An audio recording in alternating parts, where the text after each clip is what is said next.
ਵਾਹਿਗੁਰੂ ਜੀ ਕਾ ਖਾਲਸਾ ਵਾਹਿਗੁਰੂ ਜੀ ਕੀ ਫਤਿਹ। ਪਰਮ ਸਨਮਾਨਯੋਗ ਸਤਿਗੁਰਾਂ ਦੇ ਚਰਨਾਂ ਵਿੱਚ ਜੁੜ ਬੈਠੇ ਰੱਬ ਰੂਪ ਗੁਰਮੁਖ ਸਤਸੰਗੀ ਜਨ, ਸਤਿਗੁਰੂ ਜੀ ਦੀ ਬਖਸ਼ਿਸ਼ ਮਿਹਰਾਮਤ ਦਾ ਸਦਕਾ ਗੁਰੂ ਚਰਨਾਂ ਵਿੱਚ ਜੁੜ ਕੇ ਬਹਿਣ ਦਾ ਸਮਾਂ ਨਸੀਬ ਹੋਇਆ। ਸਤਿਗੁਰੂ ਜੀ ਦੀ ਪਿਆਰੀ ਅੰਮ੍ਰਿਤਮਈ ਬਾਣੀ ਦਾ ਕੀਰਤਨ ਗੁਰੂ ਕੇ ਪਿਆਰੇ ਕੀਰਤਨੀਆਂ ਪਾਸੋਂ ਆਪ ਜੀ ਨੇ ਸਰਵਣ ਕੀਤਾ।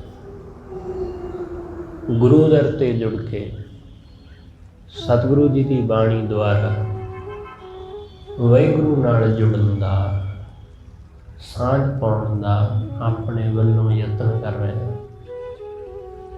ਸਤਿਗੁਰੂ ਗੁਰੂ ਅਰਜਨ ਦੇਵ ਮਹਾਰਾਜ ਰਹਿਮਤ ਕਰਕੇ ਸਮਝਾਉਂਦੇ ਨੇ,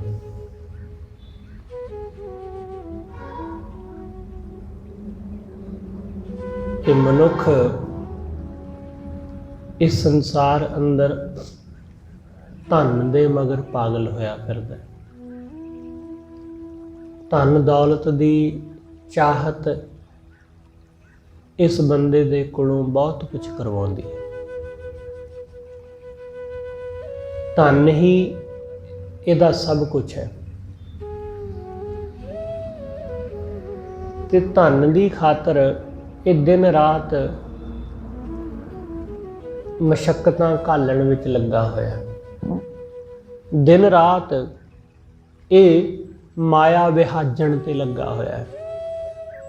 ਸਤਿਗੁਰੂ ਸਮਝਾਉਂਦੇ, ਸਤਿਗੁਰੂ ਕਹਿੰਦੇ ਇਹ ਧਨ, ਇਹ ਦੁਨਿਆਵੀ ਧਨ ਜਿੰਨਾ ਮਰਜ਼ੀ ਇਕੱਤਰ ਕਰ ਲਈਏ, ਇਹਦੇ ਨਾਲ ਤ੍ਰਿਪਤੀ ਨਹੀਂ ਆਉਂਦੀ, ਇਹਦੇ ਨਾਲ ਮਨ ਨੂੰ ਸਕੂਨ ਨਹੀਂ ਮਿਲਦਾ। ਇਸ ਲਈ ਬਹੁਤ ਸਾਰੇ ਲੋਕ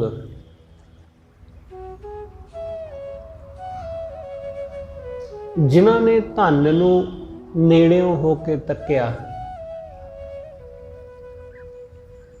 ਉਹਨਾਂ ਸਭ ਕੁਝ ਛੱਡ ਦਿੱਤਾ। ਉਹ ਸਭ ਕਾਸੇ ਦਾ ਤਿਆਗ ਕਰਕੇ ਪਾਸੇ ਹੋ ਗਏ। ਮਹਾਵੀਰ ਵਰਗੇ ਲੋਕ, ਬੁੱਧ ਵਰਗੇ ਲੋਕ, ਜਿਨ੍ਹਾਂ ਨੇ ਇਸ ਧਨ ਨੂੰ ਪੂਰੀ ਤਰ੍ਹਾਂ ਭੋਗਿਆ, ਜਾਣਿਆ, ਸੁੱਖ ਸਹੂਲਤਾਂ ਦਾ ਆਨੰਦ ਮਾਣਿਆ, ਪਰ ਇਹਦੇ ਵਿੱਚੋਂ ਕੁਝ ਲੱਭਾ ਨਹੀਂ। ਤੁਸੀਂ ਕਈ ਵਾਰੀ ਵੇਖਿਆ ਹੋਵੇਗਾ ਕਿ ਹੋਰ ਦੇਸ਼ਾਂ ਤੋਂ, ਪੱਛਮੀ ਦੇਸ਼ਾਂ ਤੋਂ ਲੋਕ ਉਹ ਧਰਮ ਵੱਲ ਨੂੰ ਉਕਸਤ ਹੁੰਦੇ, ਉਤਸ਼ਾਹਿਤ ਹੁੰਦੇ ਨਜ਼ਰ ਆਉਂਦੇ ਨੇ। ਤੁਸੀਂ ਸਾਊਥ ਅਮਰੀਕਾ, ਇਸ ਪਾਸੇ ਦਾ ਜਿਹੜਾ ਏਰੀਆ, ਉੱਧਰਲੇ ਬਹੁਤ ਸਾਰੇ ਗੋਰਿਆਂ ਨੂੰ ਤੁਸੀਂ ਸਿੱਖੀ ਵਿੱਚ ਦੇਖੋਗੇ, ਜਾਂ ਉਹ ਹੋਰ ਧਰਮਾਂ ਵਾਲੇ ਪਾਸੇ ਨੂੰ ਆਕਰਸ਼ਿਤ ਹੋ ਰਹੇ ਨੇ। ਉਹਦਾ ਐਸਾ ਕੀ ਕਾਰਨ ਹੋ ਸਕਦਾ ਹੈ? ਸਾਡੇ ਲੋਕ ਉੱਧਰਲੀ ਲਾਈਫ ਚਾਹੁੰਦੇ ਨੇ, ਜੈਸੀ ਉੱਥੋਂ ਦੇ ਲੋਕਾਂ ਦੀ ਲਾਈਫ ਹੈ, ਲਗਜ਼ਰੀ ਲਾਈਫ, ਕਿ ਪੈਸਾ, ਸੁੱਖ ਸਹੂਲਤਾਂ, ਉਹੋ ਜਿਹੀਆਂ ਜੋ ਉੱਥੇ ਸਹੂਲਤਾਂ ਮਿਲਦੀਆਂ, ਉਹੋ ਜਿਹੀਆਂ ਸਹੂਲਤਾਂ ਹੋਣ, ਉਹੋ ਜਿਹਾ ਰਹਿਣ ਸਹਿਣ ਹੋਵੇ, ਉਹੋ ਜਿਹੇ ਘਰ ਹੋਣ, ਉਹੋ ਜਿਹੀਆਂ ਚੀਜ਼ਾਂ ਹੋਣ। ਸਾਡੇ ਲੋਕ ਉਹ ਕੁਛ ਚਾਹੁੰਦੇ ਨੇ, ਇਸ ਲਈ ਉੱਧਰ ਨੂੰ ਜਾਂਦੇ ਨੇ। ਉਹ ਲੋਕ ਜਿਨ੍ਹਾਂ ਕੋਲ ਇਹ ਸਾਰਾ ਕੁਝ ਆਲਰੇਡੀ ਹੈ, ਪੈਸਾ ਹੈ, ਬਿਜ਼ਨਸ ਹੈ, ਕਾਰੋਬਾਰ ਹੈ, ਮੋਟਰ ਕਾਰਾਂ, ਗੱਡੀਆਂ, ਘਰ, ਸਹੂਲਤਾਂ, ਸਭ ਕੁਝ ਹੈ, ਉਹਨਾਂ ਨੇ ਉਹ ਸਭ ਕੁਝ ਭੋਗ ਕੇ ਵੇਖ ਲਿਆ। ਉਹਨਾਂ ਨੇ ਸਭ ਕੁਝ ਖਾ ਪੀ ਕੇ ਹੰਢਾ ਕੇ ਵੇਖ ਲਿਆ। ਇਸ ਲਈ ਕੁਛ ਉਹਦੇ ਵਿੱਚੋਂ ਮਿਲਦਾ ਨਜ਼ਰ ਨਹੀਂ ਆਇਆ। ਇਸ ਲਈ ਉਹ ਧਰਮ ਵਾਲੇ ਪਾਸੇ ਨੂੰ ਆਕਰਸ਼ਿਤ ਹੋ ਗਏ। ਇਸ ਲਈ ਉਹ ਉਹਨਾਂ ਸਭ ਚੀਜ਼ਾਂ ਨੂੰ ਛੱਡ ਕੇ ਉਹ ਧਰਮ ਵਾਲੇ ਪਾਸੇ ਨੂੰ ਤੁਰਦੇ ਹੋਏ ਨਜ਼ਰ ਆ ਰਹੇ ਨੇ। ਇਸ ਲਈ ਜਿਸ ਦਿਨ ਬੰਦਾ ਚੀਜ਼ਾਂ ਨੂੰ ਚੰਗੀ ਤਰ੍ਹਾਂ ਭੋਗ ਲੈਂਦਾ ਹੈ, ਉਸ ਦਿਨ ਉਹ ਉਹਨਾਂ ਤੋਂ ਮੂੰਹ ਫੇਰ ਲੈਂਦਾ ਹੈ। ਜਿਸ ਦਿਨ ਚੰਗੀ ਤਰ੍ਹਾਂ ਅਸੀਂ ਜਾਣ ਲੈਂਦੇ ਹਾਂ ਕਿ ਇਹ ਠੀਕ ਨਹੀਂ ਹੈ, ਉਸ ਦਿਨ ਅਸੀਂ ਉਸ ਦਾ ਇਸਤੇਮਾਲ ਛੱਡ ਦਿੰਦੇ ਹਾਂ, ਉਹਦੇ ਤੋਂ ਮੁਕਤ ਹੋਣ ਦਾ ਰਾਹ ਲੱਭਦੇ ਹਾਂ। ਤੇ ਫਿਰ ਉਹ ਆਦਮੀ ਜਿਹਨੇ ਪਦਾਰਥ ਨੂੰ ਦੇਖ ਲਿਆ ਤਾਂ ਉਹਦੇ ਅੰਦਰ ਪਰਮਾਰਥ ਦੀ ਇੱਛਾ ਪੈਦਾ ਹੋ ਜਾਂਦੀ ਹੈ। ਜਿਹਨੇ ਸੰਸਾਰ ਨੂੰ ਦੇਖ ਲਿਆ ਚੰਗੀ ਤਰ੍ਹਾਂ, ਉਹਦੇ ਅੰਦਰ ਨਿਰੰਕਾਰ ਦੀ ਇੱਛਾ ਪੈਦਾ ਹੋ ਗਈ। ਕਿਉਂਕਿ ਪਦਾਰਥ ਵਿੱਚੋਂ ਕੁਝ ਨਹੀਂ ਮਿਲਿਆ, ਇਸ ਲਈ ਪਰਮਾਰਥ ਵਿੱਚ ਕੁਝ ਨਾ ਕੁਝ ਹੋਵੇਗਾ। ਸੰਸਾਰ ਵਿੱਚੋਂ ਕੁਝ ਨਹੀਂ ਮਿਲਿਆ ਤਾਂ ਨਿਰੰਕਾਰ ਵਿੱਚ ਜ਼ਰੂਰ ਕੁਝ ਹੋਵੇਗਾ। ਇਸ ਲਈ ਉਹ ਧਰਮ ਵੱਲ ਨੂੰ ਆਕਰਸ਼ਿਤ ਹੁੰਦਾ ਹੈ। ਗੁਰੂ ਸਾਹਿਬ ਨੇ ਸਾਨੂੰ ਸਿੱਖਾਂ ਨੂੰ ਗ੍ਰਸਥ ਵਿੱਚ ਰਹਿਣ ਲਈ ਕਿਹਾ ਕਿ ਗ੍ਰਸਤੀ ਮਾਰਗ ਧਾਰਨ ਕਰਨਾ, ਪ੍ਰਵਿਰਤ ਮਾਰਗ, ਕਿ ਸੰਸਾਰ ਵਿੱਚ ਰਹਿਣਾ। ਸੰਸਾਰ ਵਿੱਚ ਰਹਿ ਕੇ ਹੀ ਤੁਸੀਂ ਸੰਸਾਰ ਤੋਂ ਮੁਕਤ ਹੋਣ ਦਾ ਮਾਰਗ ਲੱਭ ਸਕੋਗੇ, ਇਹਨੂੰ ਛੱਡ ਕੇ ਨਹੀਂ। ਜਦੋਂ ਸੰਸਾਰ ਨੂੰ ਛੱਡ ਹੀ ਦਿੱਤਾ, ਪਤਨੀ ਦਾ, ਬੱਚਿਆਂ ਦਾ, ਪਰਿਵਾਰ ਦਾ ਸੰਗ ਛੱਡ ਹੀ ਦਿੱਤਾ, ਤਾਂ ਫਿਰ ਮੁਕਤ ਕਿੱਥੋਂ ਹੋਵੋਗੇ? ਕਿਸ ਚੀਜ਼ ਤੋਂ ਮੁਕਤ ਹੋਵੋਗੇ? ਸਤਿਗੁਰੂ ਕਹਿੰਦੇ ਇਹਨਾਂ ਦੇ ਵਿੱਚ ਰਹਿ ਕੇ ਇਹਨਾਂ ਤੋਂ ਮੁਕਤ ਹੋਣਾ, ਧਨ ਦੇ ਵਿੱਚ ਰਹਿ ਕੇ ਧਨ ਤੋਂ ਮੁਕਤ ਹੋਣਾ, ਰੁਤਬਿਆਂ ਚੀਜ਼ਾਂ ਦੇ ਵਿੱਚ ਰਹਿ ਕੇ ਇਹਨਾਂ ਨੂੰ ਭੋਗਦਿਆਂ ਹੋਇਆਂ ਇਹਨਾਂ ਤੋਂ ਮੁਕਤ ਹੋਣਾ।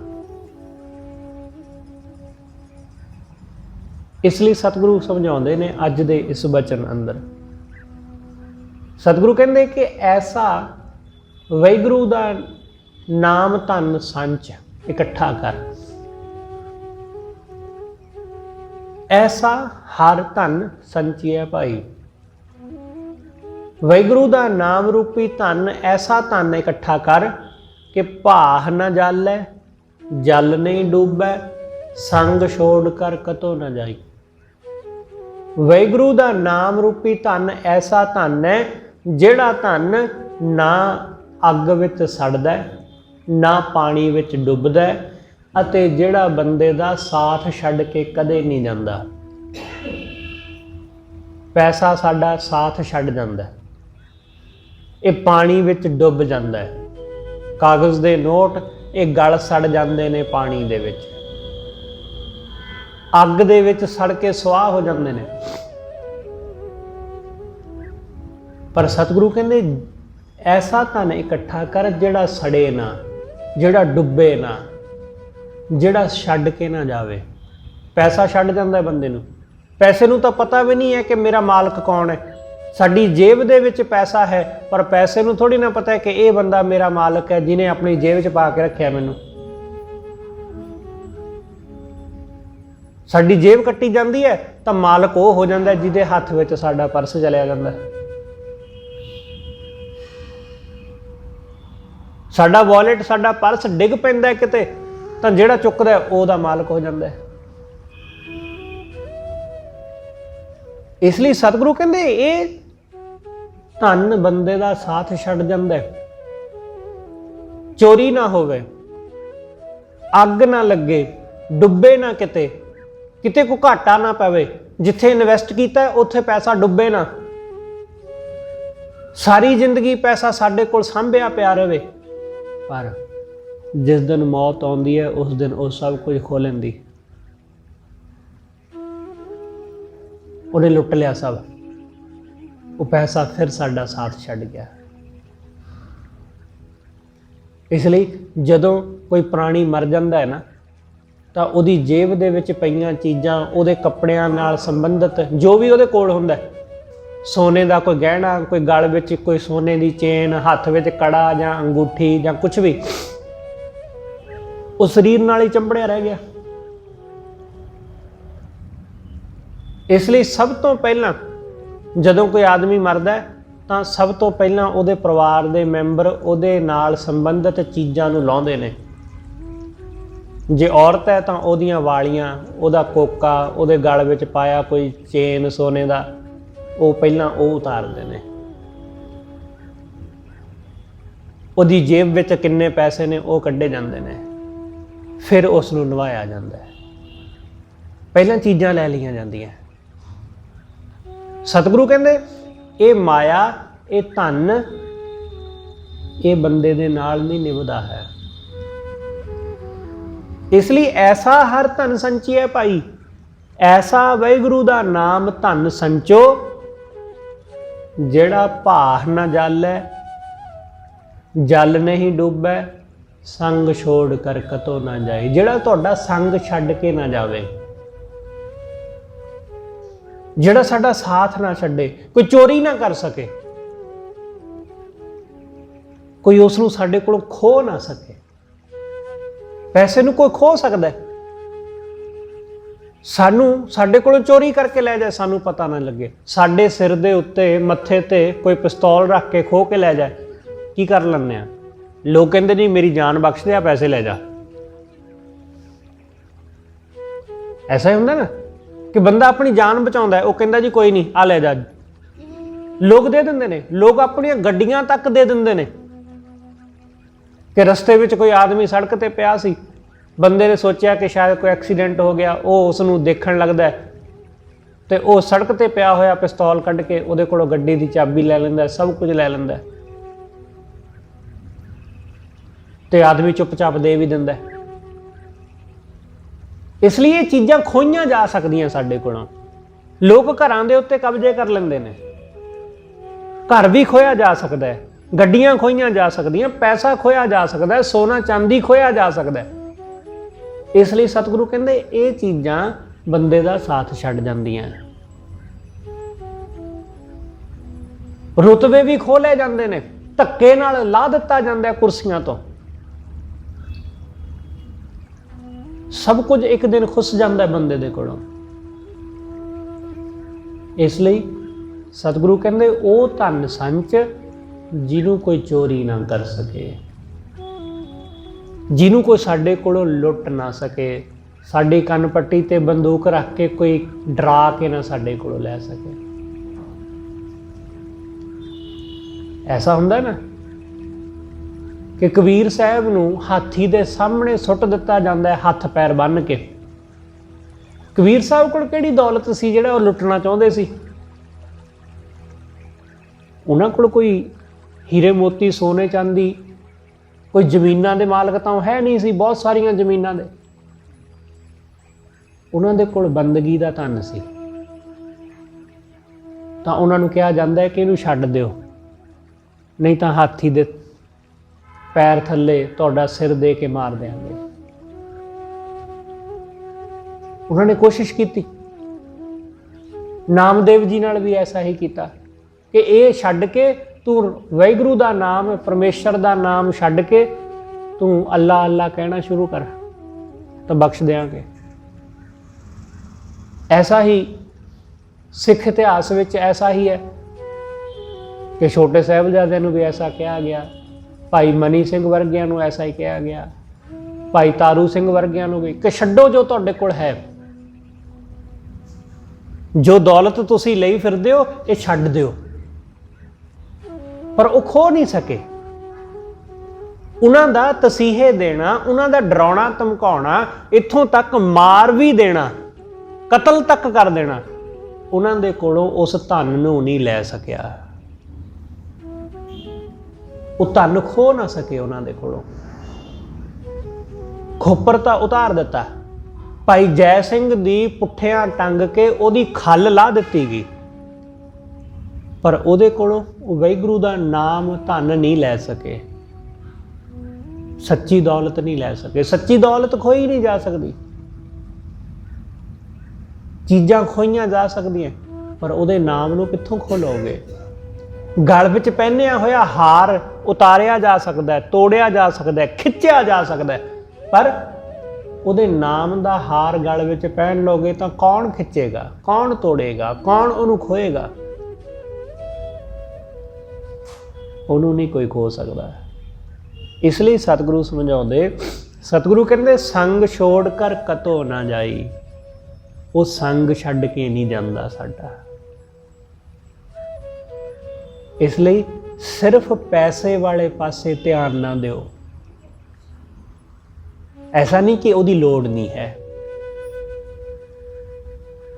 ਐਸਾ ਨਹੀਂ ਕਿ ਉਹਦੀ ਜ਼ਰੂਰਤ ਨਹੀਂ ਹੈ, ਉਹਦੀ ਜ਼ਰੂਰਤ ਹੈ। ਇਹਦੇ ਵਿੱਚ ਕੋਈ ਦੋ ਰਾਵਾਂ ਨਹੀਂ। ਗੁਰੂ ਸਾਹਿਬ ਨੇ ਨਹੀਂ ਕਿਹਾ ਕਿ ਇਸ ਨੂੰ ਤਿਆਗ ਦਿਓ। ਉਹਦੀ ਜ਼ਰੂਰਤ ਹੈ, ਉਹਦੇ ਨਾਲ ਸਾਡੇ ਕਾਰ ਵਿਹਾਰ ਚੱਲਣੇ ਨੇ, ਸਾਡਾ ਸੰਸਾਰ ਉਹਦੇ ਨਾਲ ਹੀ ਚੱਲਣਾ ਹੈ। ਸਾਡਾ ਗੁਜ਼ਾਰਾ ਨਹੀਂ ਹੋਣਾ ਮਾਇਆ ਤੋਂ ਬਿਨਾਂ। ਇਸ ਲਈ ਗੁਰੂ ਸਾਹਿਬ ਨੇ ਮਾਇਆ ਨੂੰ ਗੁਜ਼ਰਾਨ ਕਿਹਾ। ਬਸ ਇਹਦਾ ਕੰਮ ਜੀਵਨ ਦਾ ਗੁਜ਼ਰਾਨ ਚਲਾਉਣਾ ਹੈ, ਇਸ ਤੋਂ ਵੱਧ ਕੇ ਇਹਦਾ ਕੋਈ ਹੋਰ ਕੰਮ ਨਹੀਂ ਹੈ। ਇਹ ਰੂਹ ਦਾ ਸੁੱਖ ਨਹੀਂ ਦਿੰਦੀ, ਇਹ ਸਾਡੇ ਹਿਰਦੇ ਦਾ ਸੁੱਖ ਨਹੀਂ ਸਾਨੂੰ ਦਿੰਦੀ, ਇਹ ਸਿਰਫ ਸਰੀਰ ਦੇ ਸੁੱਖ ਦਿੰਦੀ ਹੈ। ਬਸ ਹੋਰ ਕੋਈ ਸੁੱਖ ਨਹੀਂ ਮਿਲਦਾ ਇਹਦੇ ਨਾਲ। ਇਸ ਲਈ ਇਹਦੇ ਨਾਲ ਨਾਲ ਉਸ ਧਨ ਨੂੰ ਵੀ ਵਿਹਾਜ, ਜਿਹੜਾ ਧਨ ਰੂਹ ਦਾ ਸੁੱਖ ਪ੍ਰਦਾਨ ਕਰਦਾ ਹੈ, ਜਿਹੜਾ ਧਨ ਸਾਡੇ ਮਨ ਨੂੰ ਸ਼ਾਂਤੀ ਦਿੰਦਾ ਹੈ। ਇਸ ਧਨ ਨਾਲ ਮਨ ਨੂੰ ਸ਼ਾਂਤੀ ਨਹੀਂ ਆਉਂਦੀ, ਮਨ ਹੋਰ ਅਸ਼ਾਂਤ ਹੁੰਦਾ ਜਾਂਦਾ ਹੈ। ਜਿਵੇਂ ਜਿਵੇਂ ਚੀਜ਼ਾਂ ਮਿਲਦੀਆਂ ਜਾਂਦੀਆਂ, ਮਨ ਦੀ ਦੌੜ ਹੋਰ ਵੱਧਦੀ ਜਾਂਦੀ ਹੈ। ਪਰ ਵਾਹਿਗੁਰੂ ਦਾ ਨਾਮ ਧਨ ਐਸਾ ਹੈ ਕਿ ਜਿਵੇਂ ਜਿਵੇਂ ਤੁਹਾਨੂੰ ਮਿਲਦਾ ਜਾਏਗਾ, ਮਨ ਟਿਕਦਾ ਜਾਏਗਾ। ਜਿਵੇਂ ਜਿਵੇਂ ਤੁਹਾਨੂੰ ਪ੍ਰਾਪਤ ਹੁੰਦਾ ਜਾਏਗਾ, ਉਵੇਂ ਉਵੇਂ ਤੁਸੀਂ ਟਿਕਦੇ ਜਾਓਗੇ। ਮਨ ਦੀ ਦੌੜ ਮਿਟਦੀ ਜਾਏਗੀ, ਮਨ ਇੱਧਰ ਉੱਧਰ ਜਾਏਗਾ ਹੀ ਨਹੀਂ। ਜਿਵੇਂ ਜਿਵੇਂ ਪੈਸਾ ਬੰਦੇ ਦੇ ਕੋਲ ਆਉਂਦਾ, ਉਵੇਂ ਉਵੇਂ ਬੰਦਾ ਬਾਹਰ ਨੂੰ ਭੱਜਦਾ, ਕਿਉਂਕਿ ਪੈਸਾ ਆ ਰਿਹਾ ਤਾਂ ਫਿਰ ਚੀਜ਼ਾਂ ਵੀ ਉਸ ਨਾਲ ਖਰੀਦਣੀਆਂ। ਜਰਾ ਜੀ ਬੰਦੇ ਨੂੰ ਪੈਸੇ ਦੀ ਕਲਪਨਾ ਆ ਜਾਏ ਕਿ ਜੇ ਮੇਰੇ ਕੋਲ 2 ਕਰੋੜ ਰੁਪਈਆ ਆ ਜਾਏ, ਤਾਂ ਫਿਰ ਦੇਖੋ ਮਨ ਕਿਵੇਂ ਉਡਾਰੀਆਂ ਮਾਰਦਾ। ਮੈਂ ਘਰ ਖਰੀਦੂੰਗਾ, ਮੈਂ ਘਰ ਦੇ ਉੱਪਰ ਸਵਿਮਿੰਗ ਪੂਲ ਬਣਾਊਂਗਾ, ਮੈਂ ਇਹ ਕਰੂੰਗਾ, ਮੈਂ ਉਹ ਕਰੂੰਗਾ, ਮੈਂ ਫਲਾਣੀ ਗੱਡੀ ਲਊਂਗਾ। ਹਜੇ ਆਇਆ ਨਹੀਂ ਧਨ, ਹਾਲੇ ਪ੍ਰਾਪਤ ਨਹੀਂ ਹੋਇਆ, ਹਾਲੇ ਸਿਰਫ ਫੁਰਨਾ ਆਇਆ। ਤੇ ਜੇ ਸੱਚਮੁੱਚ ਮਿਲ ਜਾਏ ਪੈਸਾ ਤਾਂ ਫਿਰ ਤਾਂ ਬਾਰੇ ਨਿਆਰੇ ਨੇ। ਫਿਰ ਕੀ, ਫਿਰ ਤੇ ਮਨ ਟਿਕਦਾ ਹੀ ਨਹੀਂ, ਮਨ ਦੀ ਦੌੜ ਲੱਗਦੀ। ਪਰ ਤੁਸੀਂ ਜਰਾ ਇਹ ਕਲਪਨਾ ਕਰੋ ਕਿ ਮੈਨੂੰ ਨਾਮ ਧਨ ਮਿਲ ਗਿਆ, ਫਿਰ ਦੇਖੋ ਮਨ ਕਿੱਧਰ ਨੂੰ ਜਾਂਦਾ। ਜਾਣਾ ਨਹੀਂ ਕਿਤੇ, ਕਿਉਂਕਿ ਉਹ ਧਨ ਸਾਨੂੰ ਕਦੇ ਮਿਲਿਆ ਹੀ ਨਹੀਂ, ਨਾ ਸਾਨੂੰ ਪਤਾ ਹੀ ਹੈ ਕਿ ਉਹਦੇ ਮਿਲਣ ਨਾਲ ਹੁੰਦਾ ਕੀ ਹੈ। ਪੈਸੇ ਦੇ ਮਿਲਣਾ ਸਾਨੂੰ ਪਤਾ ਹੈ ਕਿ ਚੀਜ਼ਾਂ ਖਰੀਦ ਲਵਾਂਗੇ, ਆਹ ਮਿਲ ਜਾਏਗਾ, ਉਹ ਮਿਲ ਜਾਏਗਾ, ਪਰ ਨਾਮ ਧਨ ਤੇ ਮਿਲਿਆ ਨਹੀਂ। ਜਿਸ ਦਿਨ ਉਹ ਮਿਲੇਗਾ, ਜਿਵੇਂ ਸਾਡੇ ਮਨ 'ਚ ਕੋਈ ਫੁਰਨਾ ਨਹੀਂ ਨਾ ਪੈਦਾ ਹੁੰਦਾ, ਫੁਰਨਾ ਨਹੀਂ ਉੱਠਦਾ ਕਿ ਇਸ ਧਨ ਨਾਲ ਕੀ ਹਾਸਲ ਹੋਵੇਗਾ, ਪਤਾ ਨਹੀਂ ਹੈ, ਮਨ ਟਿਕ ਜਾਂਦਾ ਹੈ ਕਿਉਂਕਿ ਕੋਈ ਫੁਰਨਾ ਹੀ ਨਹੀਂ। ਬਿਲਕੁਲ ਐਸਾ ਹੀ ਜਦੋਂ ਨਾਮ ਧਨ ਮਿਲ ਜਾਂਦਾ, ਮਨ ਦੇ ਫੁਰਨੇ ਮਿਟ ਜਾਂਦੇ ਨੇ, ਅਸੀਂ ਸ਼ਾਂਤ ਹੋ ਜਾਂਦੇ ਹਾਂ, ਅਸੀਂ ਬਿਲਕੁਲ ਟਿਕ ਜਾਂਦੇ ਹਾਂ, ਕਿਉਂਕਿ ਮਨ ਇੱਧਰ ਉੱਧਰ ਹੱਥ ਪੈਰ ਨਹੀਂ ਫਿਰ ਮਾਰਦਾ। ਇਸ ਲਈ ਸਰੀਰ ਵਾਸਤੇ ਪੈਸਾ ਜੋੜਨਾ ਤੇ ਅੰਤਰ ਆਤਮਾ ਵਾਸਤੇ ਵਾਹਿਗੁਰੂ ਦਾ ਨਾਮ। ਪੈਸੇ ਨਾਲ ਚੀਜ਼ਾਂ ਖਰੀਦੋਗੇ, ਰੋਟੀ ਪਾਣੀ ਖਾਣ ਪੀਣ ਦੀਆਂ ਵਸਤੂਆਂ ਖਰੀਦੋਗੇ, ਪੇਟ ਭਰੇਗਾ, ਤ੍ਰਿਪਤ ਹੋਵਾਂਗੇ ਖਾ ਕੇ। ਪਰ ਵਾਹਿਗੁਰੂ ਦੀ ਬੰਦਗੀ ਨਾਲ ਅੰਤਰ ਆਤਮਾ ਤ੍ਰਿਪਤ ਹੋਵੇਗੀ, ਹਿਰਦਾ ਤ੍ਰਿਪਤ ਹੋਵੇਗਾ, ਮਨ ਨੂੰ ਰੱਜ, ਮਨ ਨੂੰ ਸਕੂਨ ਮਿਲੇਗਾ। ਇਸ ਲਈ ਦੋਨਾਂ ਨੂੰ ਹੀ ਵਿਹਾਜਣਾ, ਪਰ ਬੈਲੈਂਸ ਜ਼ਰੂਰੀ ਹੈ। ਸੰਜਮ ਜਿਹਨੂੰ ਕਿਹਾ, ਬੰਦਾ ਕੀ ਕਰਦਾ ਹੈ, ਬੰਦਾ ਇੱਕ ਪਾਸੇ ਨੂੰ ਹੋ ਜਾਂਦਾ ਹੈ। ਇਸ ਲਈ ਮੈਂ ਬਹੁਤ ਵਾਰੀ ਬੇਨਤੀ ਕੀਤੀ ਤੁਹਾਨੂੰ ਕਿ 2 ਤਰ੍ਹਾਂ ਦੀਆਂ ਸੰਸਕ੍ਰਿਤੀਆਂ ਨੇ। ਪੱਛਮ ਵਾਲੀ ਉਹ ਸਿਰਫ ਪੈਸੇ ਵਾਲੇ ਪਾਸੇ ਨੂੰ ਹੋ ਗਏ, ਧਰਮ ਤੋਂ ਹੀਣੇ ਹੋ ਗਏ। ਇੱਧਰਲੇ ਲੋਕ ਸਿਰਫ ਧਰਮ ਵਾਲੇ ਪਾਸੇ ਹੋ ਗਏ ਤੇ ਦਲਿੱਦਰਤਾ ਦੇ ਵਿੱਚ ਚਲੇ ਗਏ। ਗਰੀਬੀ, ਭੁੱਖਮਰੀ, ਕੁਛ ਵੀ ਨਹੀਂ, ਬਸ ਬੈਠੇ ਨਾਮ ਜਪੀ ਜਾਂਦੇ ਨੇ ਜੀ, ਵਰਤ ਰੱਖਿਆ ਹੋਇਆ। ਇਹ ਨਹੀਂ ਕਿ ਵਰਤ ਰੱਖਿਆ, ਖਾਣ ਨੂੰ ਹੈ ਹੀ ਕੁਛ ਨਹੀਂ ਤਾਂ ਵਰਤ ਹੀ ਰੱਖੋਗੇ। ਇਸ ਲਈ ਗੁਰੂ ਸਾਹਿਬ ਨੇ ਦੋਨੋਂ ਨਕਾਰ ਦਿੱਤੇ। ਸਤਿਗੁਰੂ ਕਹਿੰਦੇ ਦੋਨੋਂ ਹੀ ਗਲਤ ਨੇ। ਪਹਿਲੇ ਨੰਬਰ ਤੇ ਕਿਰਤ ਰੱਖੀ ਕਿ ਕਿਰਤ ਕਰ, ਪੈਸਾ ਕਮਾ, ਆਪਣਾ ਆਪਣੇ ਪਰਿਵਾਰ ਦਾ ਪੇਟ ਭਰ। ਦੂਸਰੇ ਨੰਬਰ ਤੇ ਰੱਬ ਦਾ ਨਾਮ ਜਪ,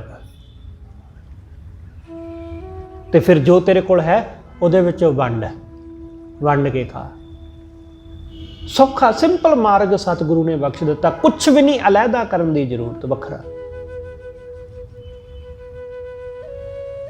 ਇਸ ਲਈ ਸਤਿਗੁਰੂ ਕਹਿੰਦੇ ਐਸਾ ਹਰ ਤਨ ਸੰਚੀਐ ਭਾਈ। ਲੋਕ ਜਾਂ ਤਾਂ ਮਾਇਆ ਛੱਡਣ ਵਾਲੇ ਪਾਸੇ ਹੋ ਜਾਂਦੇ ਨੇ ਜਾਂ ਮਾਇਆ ਇਕੱਠੀ ਕਰਨ ਵਾਲੇ ਪਾਸੇ। ਇਹੀ ਦੋ ਦੁਨੀਆ ਦੇ ਮਾਰਗ ਨੇ, ਇਹੀ ਦੋ ਸੰਸਕ੍ਰਿਤੀਆਂ ਨੇ ਸਾਡੀ ਧਰਤੀ ਦੇ ਉੱਤੇ। ਇੱਕ ਪੈਸੇ ਨੂੰ ਤਿਆਗਣ ਵਾਲਿਆਂ ਦੀਆਂ, ਇੱਕ ਪੈਸੇ ਨੂੰ ਇਕੱਠਾ ਕਰਨ ਵਾਲਿਆਂ ਦੀ। ਸਤਿਗੁਰੂ ਕਹਿੰਦੇ ਨਾ ਉਹਨੂੰ ਤਿਆਗਣ ਵਾਲੇ ਪਾਸੇ ਲੱਗਣਾ ਹੈ, ਨਾ ਉਹਨੂੰ ਇਕੱਠਾ ਕਰਨ ਵਾਲੇ ਪਾਸੇ ਲੱਗਣਾ ਹੈ। ਬਸ ਉਸ ਦਾ ਇਸਤੇਮਾਲ ਕਰਕੇ ਉਹਨੂੰ ਪੌੜੀ ਦੀ ਤਰ੍ਹਾਂ ਵਰਤਣਾ। ਉਹਨੂੰ ਪੌੜੀ ਦੀ ਤਰ੍ਹਾਂ ਵਰਤੋ। ਜਿਵੇਂ ਤੁਸੀਂ ਪੌੜੀ ਤੇ ਚੜ੍ਹੇ, 4-5 ਪੌੜੀਆਂ 10 ਪੌੜੀਆਂ ਚੜ੍ਹੇ ਤੇ ਤੁਸੀਂ ਛੱਤ ਤੇ ਪਹੁੰਚ ਗਏ। ਹੁਣ ਤੁਸੀਂ ਪੌੜੀਆਂ ਛੱਡ ਦਿੱਤੀਆਂ, ਕਿਉਂਕਿ ਪੌੜੀਆਂ ਦੀ ਵਰਤੋਂ ਸਿਰਫ ਉੱਪਰ ਚੜ੍ਹਨ ਵਾਸਤੇ ਸੀ।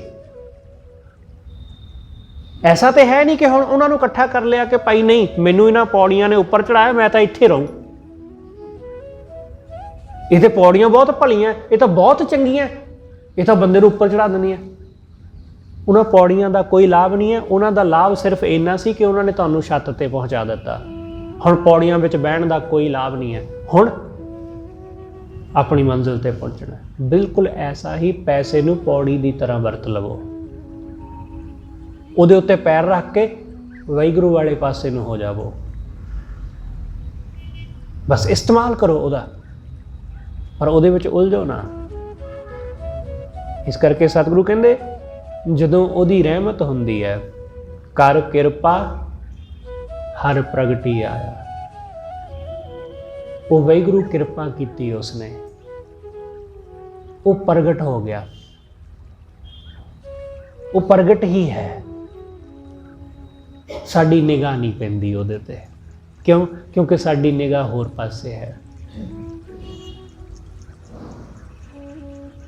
ਇਹ ਸਮਝਣਾ ਕਿ ਜ਼ਰੂਰੀ ਨਹੀਂ ਹੈ ਕਿ ਅਸੀਂ ਸਿਮਰਨ ਕਰਨ ਖਾਤਰ ਹੀ ਕਰ ਰਹੇ ਹਾਂ।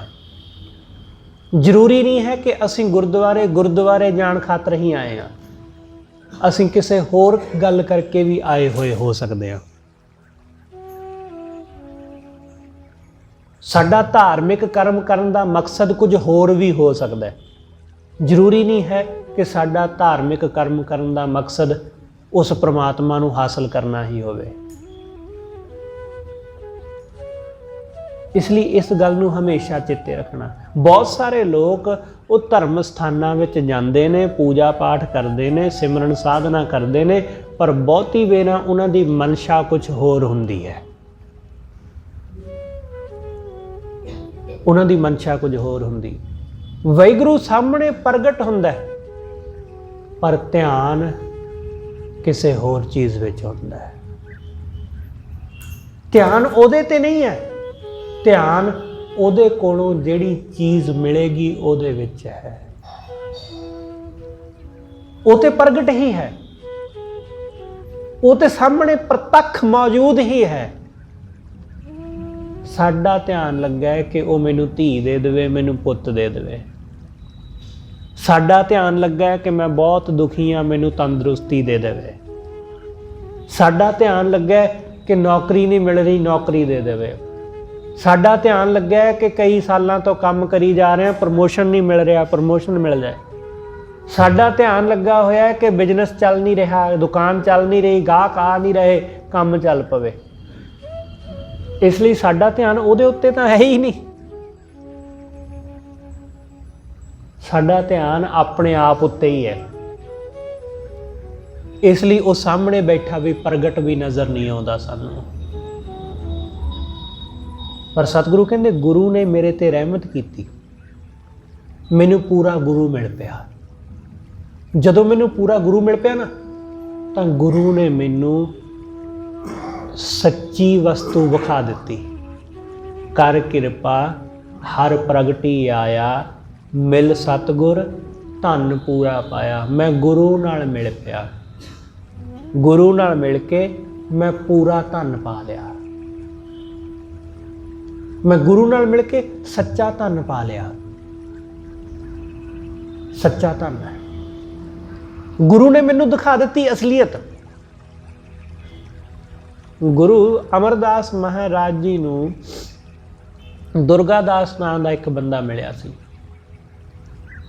ਗੁਰੂ ਸਾਹਿਬ, ਗੁਰੂ ਅਮਰਦਾਸ ਮਹਾਰਾਜ ਗੁਰੂ ਘਰ ਨਾਲ ਜੁੜਨ ਤੋਂ ਪਹਿਲਾਂ ਜਦੋਂ ਤੀਰਥਾਂ ਤੇ ਜਾਇਆ ਕਰਦੇ ਸਨ, ਤਾਂ ਰਸਤੇ ਵਿੱਚੋਂ ਇੱਕ ਜਗ੍ਹਾ ਉਹਨਾਂ ਨੂੰ ਮਿਲਿਆ ਸੀ। ਤਾਂ ਗੁਰੂ ਸਾਹਿਬ ਦੀ ਭਾਵਨਾ, ਉਹਨਾਂ ਦੀ ਸ਼ਰਧਾ, ਉਹਨਾਂ ਦਾ ਉੱਚਾ ਸੁੱਚਾ ਜੀਵਨ ਦੇਖ ਕੇ ਉਹ ਬੜਾ ਪ੍ਰਭਾਵਿਤ ਹੋਇਆ। ਤੇ ਜਦੋਂ ਬਾਬਾ ਅਮਰਦਾਸ ਆਪਣੇ ਘਰ ਨੂੰ ਵਾਪਸ ਪਰਤਣ ਲੱਗੇ, ਤਾਂ ਉਹਨੂੰ ਦਕਸ਼ਣਾ ਵਜੋਂ, ਕਿਉਂਕਿ ਉਹਦੀ ਸਰਾਂ ਵਿੱਚ ਰੁਕੇ ਸਨ, ਉਹਨੂੰ ਕੁਛ ਭੇਟਾ ਦੇਣੀ ਚਾਹੀ। ਉਹਨੇ ਲੈਣ ਤੋਂ ਇਨਕਾਰ ਕਰ ਦਿੱਤਾ। ਕਹਿੰਦਾ ਜੀ ਮੈਂ ਨਹੀਂ ਲੈਂਦਾ, ਮੈਨੂੰ ਇਹ ਮਹਿਸੂਸ ਹੁੰਦਾ ਕਿ ਤੁਸੀਂ ਆਉਣ ਵਾਲੇ ਸਮੇਂ ਵਿੱਚ ਕੋਈ ਬਹੁਤ ਉੱਚੀ ਹਸਤੀ ਹੋਵੋਗੇ। ਸਤਿਗੁਰੂ ਕਹਿੰਦੇ ਫਿਰ? ਉਹ ਕਹਿੰਦਾ ਜਦੋਂ ਤੁਸੀਂ ਉੱਚੀ ਹਸਤੀ ਹੋ ਜਾਓਗੇ ਫਿਰ ਮੰਗ ਕੇ ਲਊਂਗਾ। ਗੁਰੂ ਅਮਰਦਾਸ ਮਹਾਰਾਜ ਹੱਸ ਕੇ ਕਹਿੰਦੇ ਭਾਈ ਠੀਕ ਹੈ ਭਾਈ, ਜੇ ਤੇਰੀ ਇਹ ਮਰਜ਼ੀ ਤਾਂ ਇਹੀ ਸਹੀ। ਜਦੋਂ ਉਸ ਤੋਂ ਬਾਅਦ ਗੁਰੂ ਸਾਹਿਬ ਨੂੰ ਉਹ ਸਾਧ ਮਿਲ ਪੈਂਦਾ ਜਿਹੜਾ ਕਹਿੰਦਾ ਕਿ ਤੂੰ ਨਿਗੁਰ ਹੈ, ਫਿਰ ਗੁਰੂ ਦੀ ਭਾਲ ਸ਼ੁਰੂ ਹੋ ਜਾਂਦੀ ਹੈ। ਤਾਂ ਗੁਰੂ ਅੰਗਦ ਸਾਹਿਬ ਨਾਲ ਮੇਲ ਹੁੰਦਾ ਹੈ। ਗੁਰੂ ਅੰਗਦ ਸਾਹਿਬ ਮਹਾਰਾਜ ਦੇ ਦਰ 'ਤੇ ਉਹਨਾਂ ਨੇ 11-12 ਸਾਲ ਸੇਵਾ ਕੀਤੀ, ਤੇ ਇਸ ਤਰ੍ਹਾਂ ਫਿਰ ਉਹਨਾਂ ਨੂੰ ਗੁਰਤਾ ਗੱਦੀ ਹਾਸਲ ਹੋਈ। ਉਹ ਗੁਰੂ ਬਣ ਗਏ, ਗੁਰੂ ਅਮਰਦਾਸ ਹੋ ਗਏ, ਉਹ ਉੱਚੀ ਹਸਤੀ ਹੋ ਗਏ। ਹੁਣ 15-16 ਸਾਲਾਂ ਬਾਅਦ ਗੁਰੂ ਅਮਰਦਾਸ ਮਹਾਰਾਜ ਜਿਨ੍ਹਾਂ ਤੀਰਥਾਂ 'ਤੇ ਕਦੇ ਯਾਤਰਾ ਕਰਨ ਜਾਂਦੇ ਸਨ, ਉਹਨਾਂ ਤੀਰਥਾਂ ਵੱਲ ਉਹ ਗੁਰੂ ਨਾਨਕ ਸਾਹਿਬ ਮਹਾਰਾਜ ਦੇ ਮਾਰਗ 'ਤੇ ਚੱਲਦਿਆਂ ਗੁਰਮਤਿ ਦਾ ਪ੍ਰਚਾਰ ਕਰਨ ਪਹੁੰਚੇ। ਤਾਂ ਵਾਪਸ ਆਉਂਦਿਆਂ ਉਹ ਫਿਰ ਦੁਰਗਾ ਦਾਸ ਦੇ ਕੋਲ ਪਹੁੰਚੇ, ਉਹਦੇ ਪਿੰਡ। ਦੁਰਗਾ ਦਾਸ ਨੇ ਗੁਰੂ ਸਾਹਿਬ ਨੂੰ ਪਛਾਣਿਆ। ਸਤਿਗੁਰੂ ਨੇ ਉਸ ਨੂੰ ਕਿਹਾ ਕਿ ਭਾਈ ਮੰਗ ਲੈ, ਹੁਣ ਕੀ ਮੰਗਣਾ? ਤੋ ਕਹਿੰਦਾ ਸੀ ਮੈਂ ਮੰਗ ਕੇ ਲਵਾਂਗਾ। ਸਤਿਗੁਰੂ ਕਹਿੰਦੇ ਮੰਗ ਲੈ। ਤਾਂ ਹੁਣ ਉਹ ਦੁਰਗਾ ਦਾਸ, ਖਿਆਲ ਰੱਖਣਾ ਕਿ ਗੁਰੂ ਦੇ ਚਰਨਾਂ ਨਾਲ ਜੁੜ ਕੇ ਬੰਦੇ ਨੂੰ ਸੋਝੀ ਆਉਂਦੀ। ਜਿਹੜੀ ਗੱਲ ਇੱਥੇ ਗੁਰੂ ਸਾਹਿਬ ਨੇ ਇਸ ਪੰਕਤੀ ਵਿੱਚ ਕਹੀ, ਗੁਰੂ ਸਾਹਿਬ ਨੂੰ ਉਹਨੇ ਕਿਹਾ ਕਿ ਮੈਂ ਦੁਬਿਧਾ ਵਿੱਚ ਹਾਂ ਕਿ ਮੈਂ ਕੀ ਮੰਗਾਂ ਤੁਹਾਡੇ ਕੋਲੋਂ। ਜੇ ਮੈਂ ਤੁਹਾਡੇ ਕੋਲੋਂ ਨਾਮ ਮੰਗ ਲੈਣਾ ਕਿ ਮੈਨੂੰ ਰੱਬ ਦਾ ਨਾਮ ਦੇ ਦਿਓ, ਮੈਂ ਉਹਦੀ ਬੰਦਗੀ ਕਰਾਂ, ਬੰਦਗੀ ਦੀ ਦਾਤ ਮੰਗ ਲਵਾਂ, ਤਾਂ ਬੰਦਗੀ ਨਾਲ ਮੈਂ ਜਮਾਂ ਤੋਂ ਤਾਂ ਮੁਕਤ ਹੋ ਜਾਊਂ। ਪਰ ਸੰਸਾਰ ਦੇ ਵਿੱਚ ਬੰਦਗੀ ਨਾਲ ਗੁਜ਼ਾਰਾ ਨਹੀਂ ਹੁੰਦਾ। ਇੱਥੇ ਤਾਂ ਲੋਕਾਂ ਦੇ ਵਿੱਚ ਜਿਉਣ ਵਾਸਤੇ, ਸੰਸਾਰ ਵਿੱਚ ਜੀਣ ਲਈ ਪੈਸਾ ਚਾਹੀਦਾ। ਤੇ ਜੇ ਮੈਂ ਤੁਹਾਡੇ ਕੋਲੋਂ ਸਿਰਫ ਪੈਸਾ ਮੰਗ ਲੈਣਾ ਵਾ ਕਿ ਮੈਨੂੰ ਦੌਲਤ ਦੇ ਦਿਓ, ਮੈਨੂੰ ਪੈਸਾ ਦੇ ਦਿਓ, ਪੈਸੇ ਨਾਲ ਦੁਨੀਆ ਵਿੱਚ ਤੇ ਮਾਣ ਵਡਿਆਈ ਮਿਲੂ, ਦੁਨੀਆ ਵਿੱਚ ਤੇ ਸੁੱਖ ਸਹੂਲਤਾਂ ਮਿਲ ਜਾਣਗੀਆਂ, ਪਰ ਰੱਬ ਦੇ ਘਰ 'ਚ ਥਾਂ ਨਹੀਂ ਮਿਲਣੀ। ਫਿਰ ਮੈਨੂੰ ਦੱਸੋ ਮੈਂ ਕੀ ਕਰਾਂ? ਗੁਰੂ ਅਮਰਦਾਸ ਮਹਾਰਾਜ ਨੂੰ ਉਹਨੇ ਕਿਹਾ ਕਿ ਨਾਮ ਦੇ ਧਨ ਦੇ ਨਾ ਜਨ ਕੋ। ਮੈਨੂੰ ਨਾਮ ਦੇਵੋ ਤੇ ਧਨ ਨਾ ਦੇਵੋ। ਧਨ ਵਿਹੀਨ ਜਨ ਜਗ ਨਾ ਸੁਹਾਏ। ਧਨ ਤੋਂ ਬਿਨਾਂ ਜਗਤ ਦੇ ਵਿੱਚ ਸੋਭਾ ਨਹੀਂ ਹੁੰਦੀ। ਇੱਥੇ ਜੀਵਨ ਜਿਉਣਾ ਬਹੁਤ ਔਖਾ ਧਨ ਤੋਂ ਬਿਨਾਂ। ਧਨ ਦੇ, ਜੇ ਤੂੰ ਮੈਨੂੰ ਧਨ ਦੇਵੇਂ। ਨਾਮ ਦੇ ਨਾ ਜਨ ਕੋ, ਨਾਮ ਨਾ ਦੇਵੇਂ ਤਾਂ ਨਾਮ ਬਿਨਾਂ ਜਨ ਜੰਮਪੁਰ ਜਾਏ। ਤਾਂ ਨਾਮ ਤੋਂ ਬਿਨਾਂ ਤਾਂ ਫਿਰ ਮੈਂ ਜਮਾਂ ਦੀ ਪੂਰੀ ਨੂੰ ਜਾਊਂਗਾ। ਤਾਂ ਫਿਰ ਤੁਸੀਂ ਹੁਣ ਆਪ ਹੀ ਕਿਰਪਾ ਕਰੋ ਕਿ ਫਿਰ ਕੀ ਕਰਾਂ। ਗੁਰੂ ਅਮਰਦਾਸ ਤੇਜੋ ਕੇ ਨੰਦਨ ਦੋਨੋਂ ਨਿਰਮਲ ਪੰਥ ਚਲਾਏ। ਗੁਰੂ ਅਮਰਦਾਸ ਮਹਾਰਾਜ ਨੇ ਉਹਦੇ ਤੇ ਦੋਨੇ ਬਖਸ਼ਿਸ਼ਾਂ ਕਰਤੀਆਂ। ਸਤਿਗੁਰੂ ਨੇ ਕਿਹਾ ਜਦੋਂ ਤੱਕ ਜੀਓਗੇ ਕਦੇ ਧਨ ਦੀ ਕਮੀ ਨਹੀਂ ਆਏਗੀ, ਤੇ ਜਦੋਂ ਮਰੋਗੇ ਤਾਂ ਇਸ ਸੰਸਾਰ ਦੇ ਵਿੱਚੋਂ ਮੁਕਤ ਹੋ ਜਾਵੋਗੇ।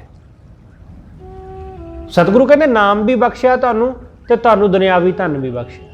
ਸਤਿਗੁਰੂ ਕਹਿੰਦੇ ਮਿਲ ਸਤਿਗੁਰ ਧਨ ਪੂਰਾ ਪਾਇਆ। ਜਦੋਂ ਅਸੀਂ ਗੁਰੂ ਨਾਲ ਮਿਲਦੇ ਹਾਂ ਤਾਂ ਗੁਰੂ ਸੱਚੇ ਧਨ ਤੋਂ ਸਾਨੂੰ ਜਾਣੂ ਕਰਾ ਦਿੰਦਾ ਹੈ, ਸੱਚਾ ਧਨ ਬਖਸ਼ ਦਿੰਦਾ ਹੈ। ਇਸ ਲਈ ਐਸਾ ਹਰ ਧਨ ਸੰਚੀ ਹੈ ਭਾਈ, ਭਾਹ ਨਾ ਜਲ ਹੈ ਜਲ ਨਾ ਡੁੱਬੈ, ਸੰਗ ਛੋੜ ਕਰ ਕਤੋ ਨਾ ਜਾਏ। ਜਿਹੜਾ ਸਾਡਾ ਸੰਗ ਛੱਡ ਕੇ ਕਦੇ ਨਹੀਂ ਜਾਂਦਾ, ਐਸਾ ਧਨ ਰਹਾਓ। ਤੋਟ ਨਾ ਆਵੇ ਨਿਖੁੱਟ ਨਾ ਜਾਏ। ਸਤਿਗੁਰੂ ਕਹਿੰਦੇ ਇਹਦੇ 'ਚ ਕਮੀ ਨਹੀਂ ਆਉਂਦੀ ਕਦੇ। ਜੋ ਸਾਡੇ ਕੋਲ ਪੈਸਾ ਹੈ ਉਹਦੇ 'ਚ ਕਮੀ ਆਉਣ ਲੱਗ ਜਾਂਦੀ ਹੈ। ਭਾਵੇਂ ਉਹ ਬੈਂਕ ਵਿੱਚ ਫਿਕਸ ਡਿਪੋਜ਼ਿਟ ਹੀ ਕਰਾਇਆ, ਉਹਦਾ ਵਿਆਜ ਵੀ ਲੈ ਲੈ ਕੇ ਖਾਓਗੇ ਤਾਂ ਵੀ ਹੌਲੀ ਹੌਲੀ ਕਮੀ ਆਵੇਗੀ। ਘਟਦਾ ਹੀ ਜਾਂਦਾ, ਵੱਧਦਾ ਥੋੜੀ ਨਾ। ਸਤਿਗੁਰੂ ਕਹਿੰਦੇ ਵਾਹਿਗੁਰੂ ਦਾ ਨਾਮ ਧਨ ਉਹ ਕਦੇ ਘਟਦਾ ਨਹੀਂ, ਇਹ ਕਦੇ ਮੁੱਕਦਾ ਨਹੀਂ। ਤੋਟ ਨਾ ਆਵੇ ਨਿਖੁੱਟ ਨਾ ਜਾਏ, ਖਾਏ ਖਰਚ ਮਨ ਰਹਿਆ ਗਾਏ। ਜਿਵੇਂ ਜਿਵੇਂ ਇਹਨੂੰ ਖਾਂਦੇ ਆ, ਜਿਵੇਂ ਜਿਵੇਂ ਇਹਨੂੰ ਖਰਚਦੇ ਆ, ਬੰਦਾ ਤ੍ਰਿਪਤ ਹੁੰਦਾ ਜਾਂਦਾ ਹੈ, ਮਨ ਰਹਿਆ ਅਗਾਏ, ਮਨ ਰੱਜਦਾ ਜਾਂਦਾ ਹੈ, ਮਨ ਸੰਤੁਸ਼ਟ ਹੁੰਦਾ ਜਾਂਦਾ ਹੈ, ਸ਼ਾਂਤ ਹੁੰਦਾ ਜਾਂਦਾ ਹੈ, ਜਿਵੇਂ ਜਿਵੇਂ ਇਸ ਦਾ ਇਸਤੇਮਾਲ ਕਰਦੇ ਹੋ। ਦੁਨਿਆਵੀ ਧਨ ਬੰਦਾ ਸੋਚ ਸੋਚ ਕੇ ਖਰਚਦਾ ਕਿ ਇੰਨੇ ਪੈਸੇ ਇੱਧਰ ਲੱਗਣਗੇ, ਇੰਨੇ ਇੱਧਰ ਲੱਗਣਗੇ, ਇੰਨਾ ਖਰਚਾ ਇੱਧਰ ਹੋਵੇਗਾ। ਸੋਚਦੇ ਹਾਂ ਅਸੀਂ ਐਸਟੀਮੇਟ ਲਾਉਂਦੇ ਹਾਂ, ਪਹਿਲਾਂ ਬਚਾਉਣ ਦੀ ਕੋਸ਼ਿਸ਼ ਕਰਦੇ ਹਾਂ ਕਿ ਇੱਧਰੋਂ ਵੀ 4 ਪੈਸੇ ਘੱਟ ਜਾਣ, ਇੱਧਰੋਂ ਵੀ ਘੱਟ ਜਾਣ। ਸਤਿਗੁਰੂ ਕਹਿੰਦੇ ਵਾਹਿਗੁਰੂ ਦਾ ਨਾਮ ਧਨ ਐਸਾ ਹੈ ਕਿ ਇੱਥੇ ਸੋਚਣ ਵਿਚਾਰਨ ਦੀ ਲੋੜ ਨਹੀਂ ਪੈਂਦੀ, ਕਿਉਂਕਿ ਜਿੰਨਾ ਮਰਜ਼ੀ ਖਰਚੀ ਜਾਓ, ਖਾਈ ਜਾਓ, ਮਨ ਤ੍ਰਿਪਤ ਰਹਿੰਦਾ ਅਤੇ ਇਹ ਮੁੱਕਦਾ ਨਹੀਂ। ਫਿਕਰ ਕਰਨ ਦੀ ਲੋੜ ਨਹੀਂ ਪੈਂਦੀ। ਭਗਤਾਂ ਨੂੰ, ਗੁਰਮੁਖਾਂ ਨੂੰ ਤੁਸੀਂ ਕਦੇ ਫਿਕਰ ਕਰਦਿਆਂ ਨਹੀਂ ਦੇਖੋਗੇ। ਉਹ ਦੁਨਿਆਵੀ ਧਨ ਵੀ ਐਵੇਂ ਉਡਾ ਦਿੰਦੇ ਨੇ।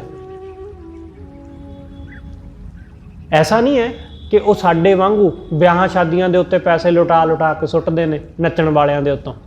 ਐਸਾ ਨਹੀਂ, ਉਹ ਐਵੇਂ ਨਹੀਂ ਲੁਟਾਉਂਦਾ। ਉਹਦੇ ਲੁਟਾਉਣ ਦਾ ਢੰਗ ਇਹ ਨਹੀਂ ਹੈ। ਉਹਦੇ ਲੁਟਾਉਣ ਦਾ ਢੰਗ ਇਹ ਹੈ ਕਿ ਜੋ ਦਰ 'ਤੇ ਆ ਜਾਂਦਾ ਉਹਨੂੰ ਖਾਲੀ ਨਹੀਂ ਮੋੜਦਾ। ਉਹਦਾ ਢੰਗ ਸਾਡੇ ਨਾਲੋਂ ਵੱਖਰਾ ਹੈ।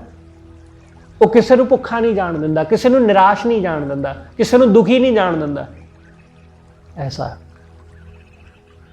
ਅਸੀਂ ਲੋਕ ਆਪਣੇ ਘਰ ਤੋਂ ਖਾਲੀ ਤਾਂ ਕਿਸੇ ਨੂੰ ਜਾਣ ਦੇ ਦੇਵਾਂਗੇ, ਪਰ ਵਿਆਹ ਸ਼ਾਦੀ ਤੇ ਨੋਟ ਵਾਰਨ ਤੋਂ ਨਹੀਂ ਹਟਦੇ। ਅਸੀਂ ਉੱਥੇ ਨਹੀਂ ਅਸੀਂ ਸੋਚਦੇ ਵਿਚਾਰਦੇ ਕਿ ਨਹੀਂ ਇੰਨੇ ਪੈਸੇ ਸੁੱਟਣੇ ਨਹੀਂ, ਪਰ ਜਦੋਂ ਅਸੀਂ ਕਿਤੇ ਦਾਨ ਕਰਨਾ ਹੋਵੇ ਫਿਰ ਉਹਦੇ ਬਾਰੇ ਵਿਚਾਰਦੇ ਹਾਂ, ਸੋਚਦੇ ਹਾਂ, ਘਰ ਵਾਲੀ ਨਾਲ ਸਲਾਹ ਕਰਦੇ ਹਾਂ।